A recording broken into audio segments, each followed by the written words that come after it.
like it doesn't cater to rich and a fan. Well, good evening. You're listening to the Alternative Energy Hour, a weekly segment on Wide Awake News. I want to welcome our audience from the Rents Network as well as the Oracle Broadcasting Network. And yes, we are simulcasting on Justin TV at JustinTV/Wide Awake News. Well, it's been an interesting week, and tonight I hope we're going to have a very interesting show for you. Have a guest tonight who has recently done something that most only think about or promise themselves are going to try. Our friend Mark Dansie is back from a couple weeks in a luxurious setting out in the middle of nowhere that he refers to as Gilligan's Island. He's survived with no phones, no lights, no motor cars, not a single luxury. So I'm kind of hoping we're going to be able to squeeze out of him just what it's like for a 21st century man to get by without those modern conveniences that so many of us pretty much take for granted. We just assume we're always going to be there. Might be some lessons in it for all of us. In any case, I think Mark's waiting in the wings, ready to come on board. Are you there, Mark? Yes, Gary. It's always great to catch up with you. I think last time you had me on the hop at Kuala Lumpur Airport. Yeah, I think I caught you just as you were getting ready to hop on an airplane, and it was kind of difficult to talk to you because that lady kept screaming over top of everybody. What was she doing? Announcing flights or what? Announcing flights. Plus, there's a lot of traffic because the only PowerPoint I could find was next to the men's room, so there's a lot of traffic there. Well, yeah, I can imagine. Yeah, busy airport. I should have put my hat out. I might have got some tips. So you're sitting on the floor in front of the men's room. Only power outlet you can find in the whole place you can get access to. So all you needed was your hat out there. You could have paid for your flight. Why not? Yeah, I'll try that next time.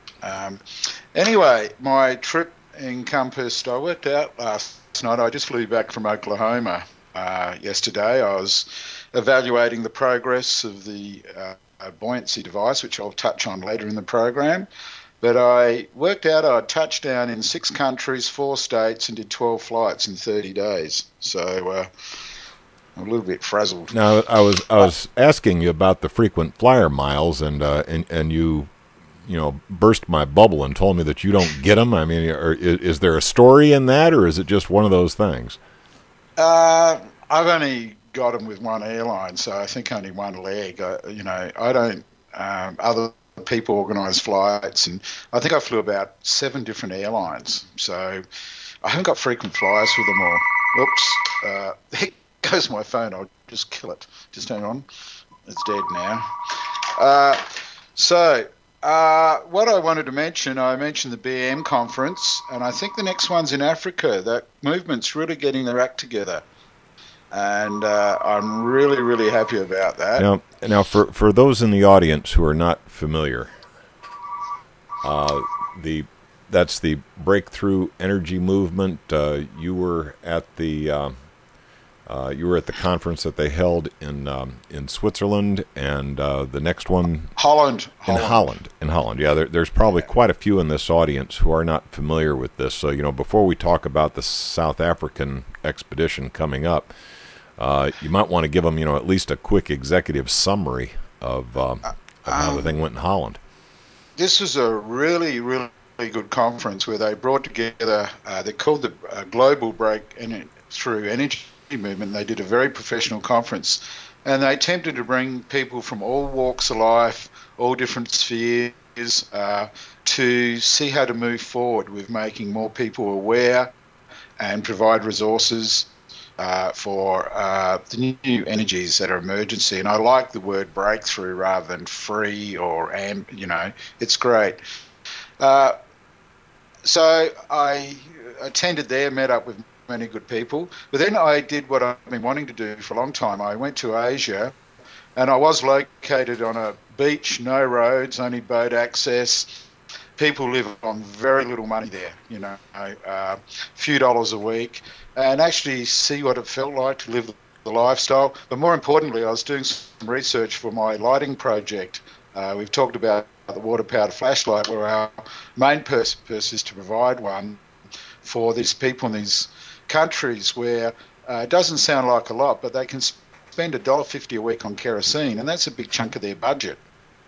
And there's already solar solutions, but the trouble with the solar solutions in the jungle in the rainy season, they don't always get enough energy during the day. So we want to come up with something, say, for $5 that might cost them 10 cents a week to run using clean energy or a clean product, not $1.50 a week. And it really makes a difference on their lives. A family who are looking after the place they're staying, they've got their children boarding. They can't afford the fuel to take them by boat every weekend back home.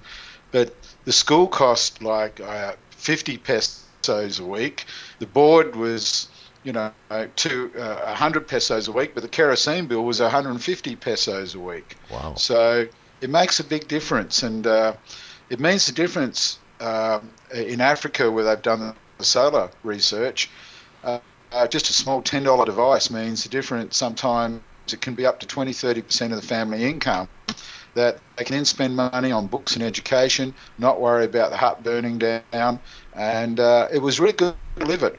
But I've got to tell you, they live a good life. These people were in fishing villages. Be clear about this. I mean, we're calling this Gilligan's Island, and we're saying there's no phones, no lights, no motor cars. But now, obviously, these people have toilets that flush, so they move water somewhere, right? No, they don't have flushing toilets now. Come on. Say flush toilets are not part of the deal, water. Huh? No running water.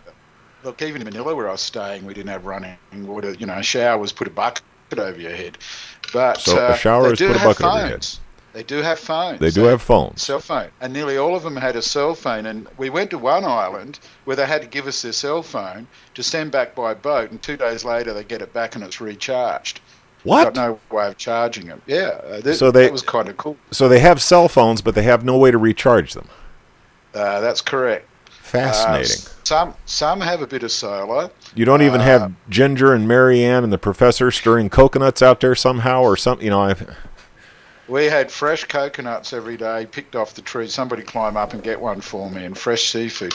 But what was interesting was I'd heard about these studies, but actually to be there and see the impact, when I left, I promised to send them a carton of whatever lights we come out with. That's my coffee supply for the show.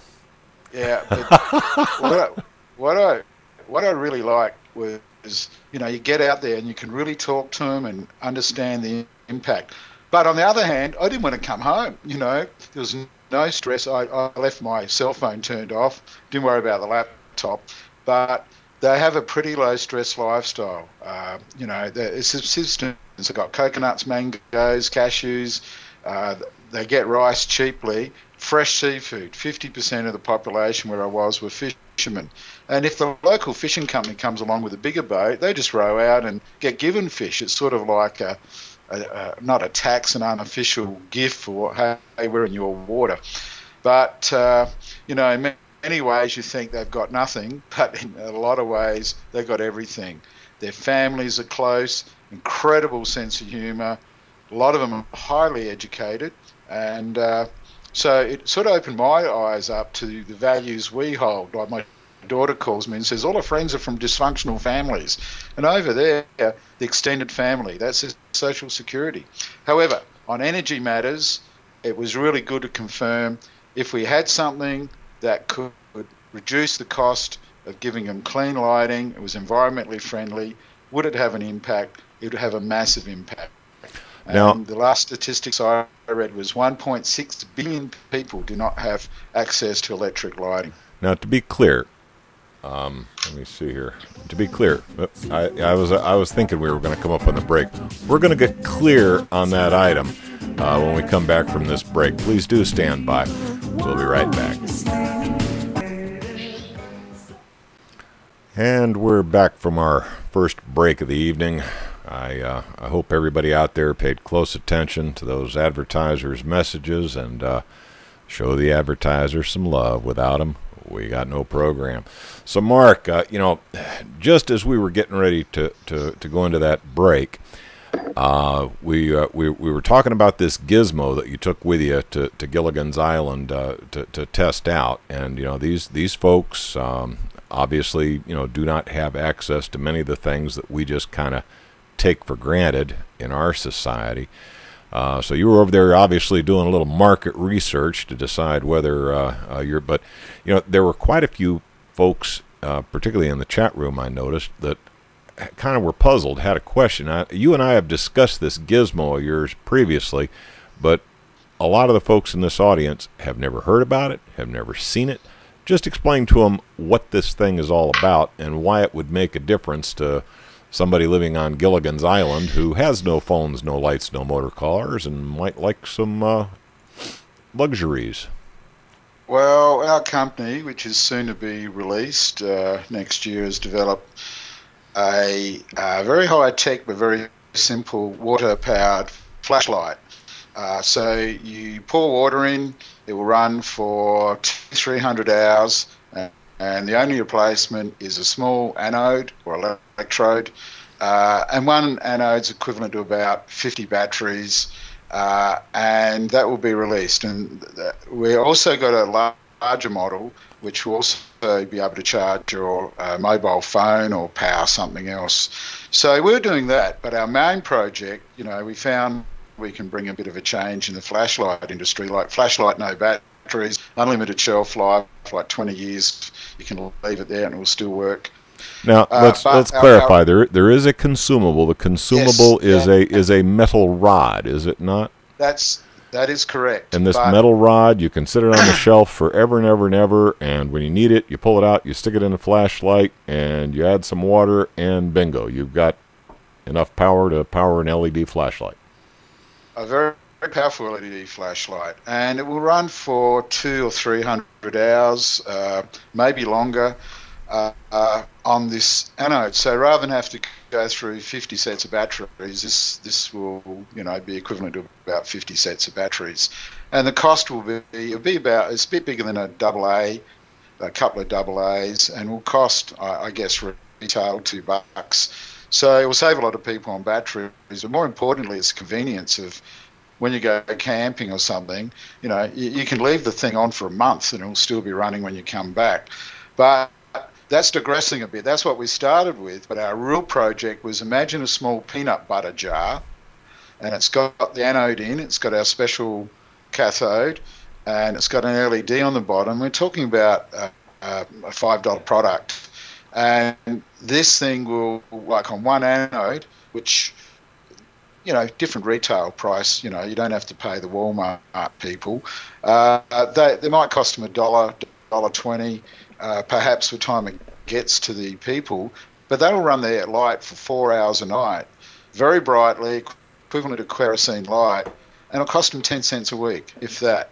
Whereas at present, they go through $1 to $1.50's worth of kerosene a week.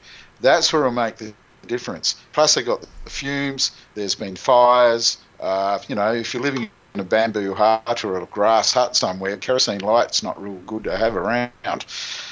So that's it. That was basically it. It's very, very, very simple. There are solar solutions that cost $10, $12. There are more expensive solar solutions that have been very worthwhile, but these people haven't got the money to buy those solutions. So we're looking for something that was in between. And the byproduct that we've got, once the anode is consumed, is environmentally friendly. So I've read reports, I've got studies from Rwanda and the UN and this country and that. I wanted to sit there and actually see it for myself. But what I come away with was, I think they've got a lot more than what we've got as far as lifestyle goes. They don't worry about who's going to invade them, or who their president is, or who they're going to invade. Yeah, well, or whether we're going to drive off the debt cliff or whatever the hell it is. Yeah. As long as there's fish and there's food and they get a few bucks, they're happy, and their social security is supporting each other and supporting their families. families, and it was a beautiful experience. So I think I've said enough about that. Unless you've got some more questions, I want to bump onto a couple of other projects. Please, let's move it right along. What else you got for us tonight? I went down to Oklahoma and saw lots of windmills. I've never seen so many windmills. Now tell me, you were looking at the windmills. How many of them were actually spinning? Because it seems like every time I drive past one of these windmill farms, half the windmills are stationary, and some guy's in there working on the darn thing. Out of about 100 plus, only one wasn't. Only one was not spinning, eh? Yeah, and they've got gas generators putting on, so when they're not spinning, they can keep the power going, which is quite clever. Or they're in the process of doing that. I was down there. There's a project which we've been following for nearly 18 months now. It was a buoyancy gravity device, W.A.N, Travis, and it was something that I'd found that I wasn't sure either way whether they could achieve what they're claiming, and that is a mechanical device, if you like, that could self-run and produce excess energy. And as you know, in the history of mankind, nobody's ever achieved that. I saw enough evidence for me to be convinced that, yeah, it's worthwhile having a go. But it's dragged on a bit, but I have been impressed and encouraged by two things. It's totally evolved into something else. There's no big tanks and all that now. It's nearly solid state. It still moves, but it's very simple, can be flat packed, and they're very close to the point where we can actually, where I think within the next month or two, clearly define and test whether it is going to produce excess energy and self-run. Gonna have to hold you up right there, Mark. I hear the music in the background, and we are moving into another commercial break. Please do stand by. We'll be right back. And we're back from our second break of the evening, and we're talking to Mark Dansie. The folks in the Justin TV window were able to hear some of the discussion we had going on as a sidebar. But in any case, Mark, we got off on so many subjects during the break. I'm not sure where we left off when we headed into the break. The W.A.N Travis buoyancy device. Yeah. That was a very... And now, this is one that, if I remember correctly, not too long ago, you were speaking very highly of it. Matter of fact, I think there were rumors that Mark Dansie had become the free energy cheerleader. So, please do bring us up to date on that one. What's going on in Oklahoma? Well, I'm still encouraged by what I've seen. However, it's got down to the point now with his second device that it's interesting. He's got some very clever engineers and people have flown from Greece and Switzerland and Canada to come and lend a hand. He's got some clever engineers. They've all predicted it will self-run and produce excess energy.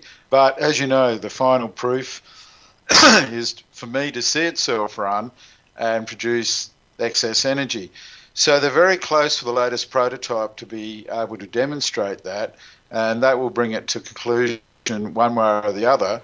I'm very encouraged. I still rank it highly. They're very, very great group, very honest group.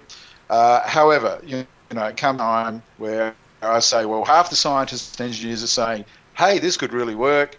Half the scientists and engineers I know are saying, pixie dust. This is a lot of BS. So, but they've done a great job. I can see why it had to evolve. I can see huge improvements where, from manufacturing and logistics point, you could flat pack this like an IKEA system. And they've got a third one in the wings that would be the one you throw in the basement. But I expect within the next 2 months that this will be brought to a conclusion. I'm speaking positively of it yet, but I have not signed off on it. So that's about as far as I can take it at this stage. All right. So the prognosis on the buoyancy gizmo in Oklahoma is that it still looks promising, but we ain't ready to pass out the Havanas yet.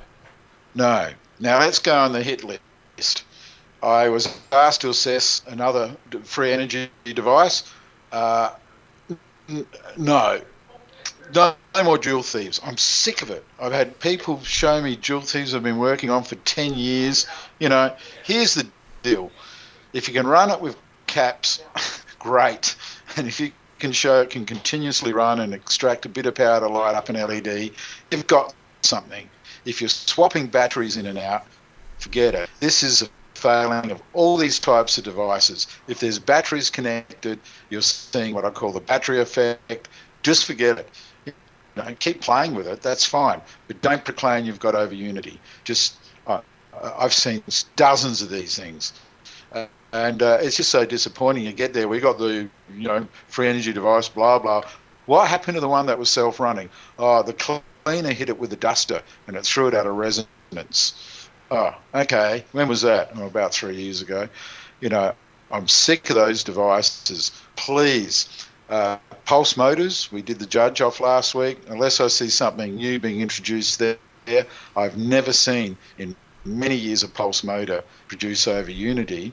And the final one that's on my hit list at the moment, big time, is self-power generators. The ones where they got a motor and a generator and a blank of batteries. One appeared on Sterling site this week. Time and time again, around the world I've seen these in person. I've tested them. My colleagues have tested them. And every single occasion, they were being fooled by changes that were coming about in the battery pack through putting pulses back to the to EMF pulses back to the battery, was changing temporarily the battery chemistry or creating a surface charge, but all it did was consume the batteries faster. So they're really on my hit list. And just hang on for a minute. Hey guys. Sorry, I had to shut up the scientists, Gary. I didn't realize you had your fan club there. I'm still at work. Oh. Anyway, the next one I see the Rona device, the John Rona device, is due for public demonstration. Now I know of a few of these Rona projects, type PAP projects. Some have been well funded in good labs. To date, I have not seen any evidence from anybody of a self-running engine that runs on this principle. I'm not saying it can't be done. I'm not saying it was never done. I'm just saying in the last 20 years there hasn't been any evidence. And I'm predicting what we'll see this time is a engine turning over, but it will have an electric motor assisting. So that's my prediction. And you mentioned Keshe before. I get asked a lot of people what I think of Keshe. I'm quite happy. I feel safe in this country. We haven't been invaded by a fleet of UFOs from Iran yet. That this is all propaganda. It's just BS. There's been promised dates that this generator be released. There's all this talk about sharing the information. If I hand somebody from another country, their embassy, a can of Coca-Cola, it doesn't mean they're going to go ahead and make it. I just think you've got to be realistic. And same old for years. And same as self-running hydrogen mode. Show me one. I was at a conference recently. People saying magnetic motors, self-runners exist.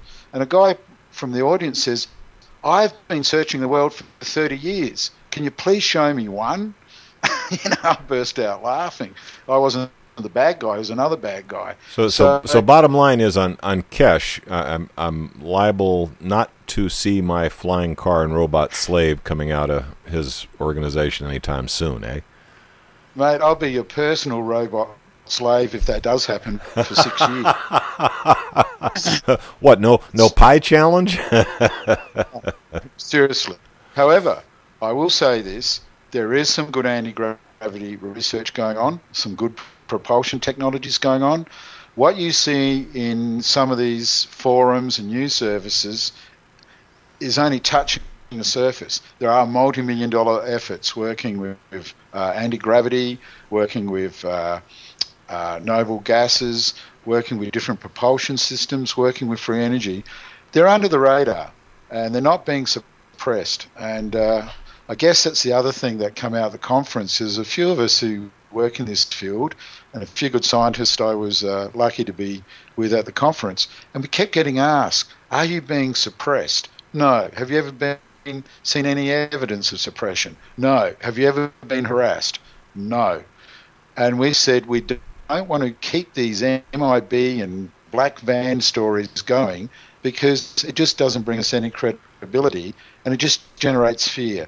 The only time, every time I've investigated in Black stories or we're visited or threatened is normally when an inventor is at the stage it's put up or shut up, and the day before you get there, oh, I was visited and threatened, I can't show you anything.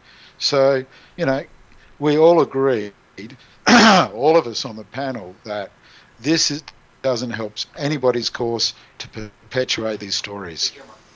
So if they did happen in the past, they're not happening at the moment. Yeah, Gary. but Mark, you've ruined one of my stock standard gags here about how I have to go out every night to the guys in the black Suburban and give them donuts. I mean, if you tell people they don't exist, you ruin half my shtick. That was a tax office watching. Oh, well, it probably was. Hey, because the IRS. Yeah, it's probably the IRS. Yeah. You worked with hydrogen engines. You've done a lot of good work. Oh, Mark, I'm hearing that bumper music again. We're going to have to step away for yet another break. I think this one's long enough. You might be able to grab a quick smoke if you hurry. But folks, we'll be back right after these commercial announcements.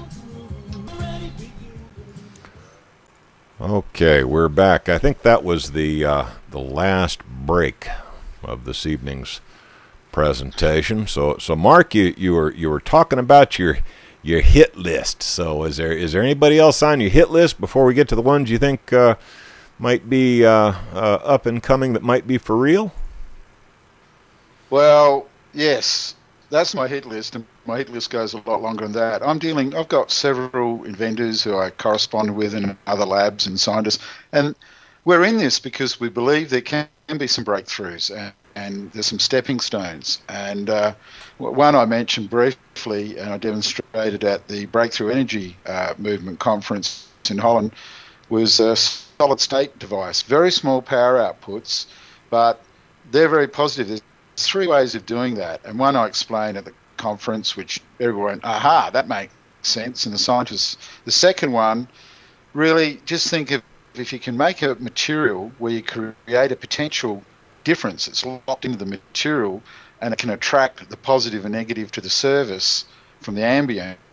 That's sort of the trick to it. And there's a third one I'm working on, and that's using very small, I won't be really into this until next year. It will be using little tiny thermal couples. I've seen a lot of, we built some experiments that we saw that even in a standard ambient temperature, using the right materials, you can create those little differences by the rates the materials absorb the ambient temperature, and they actually create a current and voltage. So there are some good things in the solid state. The other one I'm really strong on is solid state, not motors, please, no more motors, but using magnets, permanent magnets treated in a special way that it's very easy to flip the poles, and then if you've got a pole flipping in a magnet and you've got a coil around it, then you can extract a lot of electricity. So the idea is a little bit to flip the pole and then extract the energy. And there's a lot of research, and I've seen real live evidence of that running.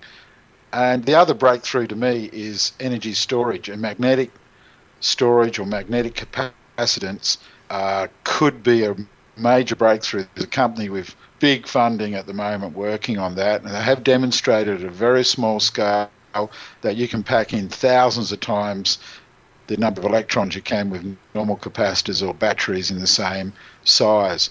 So I think there's some very positive ones, but the way we view it here is if you can self-power your calculator, your phone, or anything else, once you're at that level, then you can power anything. You don't need a grid.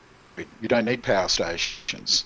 So there is a lot of really good work going on, and I take my hat off to the global breakthrough energy movement. They're going to take some initiatives for coordinating a whole lot of different energy movements and people, and come up with ways to assist anywhere from mainstream science to backyarders, a set of standards to aspire to. So if there is a claim made and a test to these standards, it will be recognised by science, the media and investors. So I really, really feel this was a breakthrough conference in that they assembled all these people from all over the world to network together. There was the presentations of the conference, but the networking that went behind the scenes and the agreements that were reached and the follow-through that is happening really is going to get some momentum. And I'm very, very pleased I went, because I normally stay clear of these conferences. You know, I've been viewed as the evil, anti-free energy. I'm not. Well, you're the Wicked Witch of the West, aren't you? No. Not even related? The trouble is when 99% of the time when you travel the world and associates and you see device after device that isn't what it's claimed, you become a skeptic by default. But we still are very open. We're actually working in the field.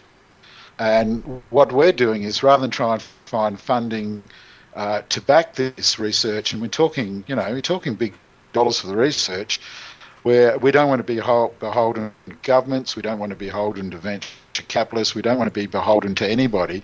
So that's why we're doing the water-powered flashlight. We've got a fuel technology coming out early next year that we spent a small fortune on, and they will fund the two things: further research and also to subsidise the Third World Initiative, so we can get product out there cheaply to these villages and the 1.6 billion people. And my only plug, I normally don't plug, but we'll be doing the flashlight in January on Kickstarter and a couple of other sites. We're officially launching the first two products. And the reason we're doing that, we decided we really like this idea of social crowdfunding and that, because rather than having VCs come in or governments and demanding this and that and taking controls, or they can even suppress with money, we like the idea of people being able to empower people. So every cent we raise there through sale of product or donations or whatever, dinner date for two with me, whatever it is, that'll get a whole 5 cents. But, every cent we do that is $1 less, or every dollar we get there is $1 less we have to carve off the company and give to an investor, so we can self-fund. And we're being empowered by the people. If they like what we've got, they'll do it. If they don't, that's fine. We accept it. But every cent we raise there, we spent hundreds of thousands of dollars in development, and we can get over the line with tooling, but then you've got to fund the product, you've got to fund distribution, logistics, standards and all that. And suddenly we're going, what we thought was a $50,000 project soon become a $500,000 project to do it properly. So I'm very positive about the development, the research I'm seeing around the world. Even on the weekend, have I ticked it off yet? No, but I was very positive about the potential of several projects. But I've still come down hard on where people make claims, and for whatever reason, they're delusional or they're a scam artist or whatever, I'll continue to badger those people. But and of course, we've seen quite a few who just legitimately don't know how to read a meter. Yeah, and be honestly, 90% of the case, that's it. The worst one I've seen. One project I was told about, this guy was a scientist working in a lab for 2 years in the same building, and he thought he was harvesting the energy from the ambient. And somebody, and he had scopes and all the equipment, and somebody went in and they slowed the scope down and noticed at 60 hertz frequency. And they asked, have you been working the whole time in this room? And he said, yeah. He turned off the lights. Guess what happened? His gizmo went dead. Yeah. So, I say to people, test it in a Faraday's cage, test it in a vacuum. But I want to assist these people. It's not about canning them or just telling them they did it wrong or it's BS. We want to get out there the information that, hey, if you think you're testing a pulse DC or an AC circuit, you need to be measuring it with this, not your $5 meter, because your $5 meter is going to give you a false reading. Or if you think it's doing this and that, we want to give them guidelines to assist them so they really know what they're seeing, and also they know when they make the claim how people are going to test it. Whether it's a LNER, low energy nuclear reactor device, there are calorimetric tests that are simple and easy. And if you're willing to do it that way, you'll be accepted by investors, by the media, by scientists. But if you insist to do it your way, which we know is wrong and can give false readings, then it's a waste of everybody's time. And we've seen a lot of that, in my opinion, with people like Rossi in the last 12 months. A lot of people put a lot of effort to go over, investors have gone over, scientists and engineers have been there.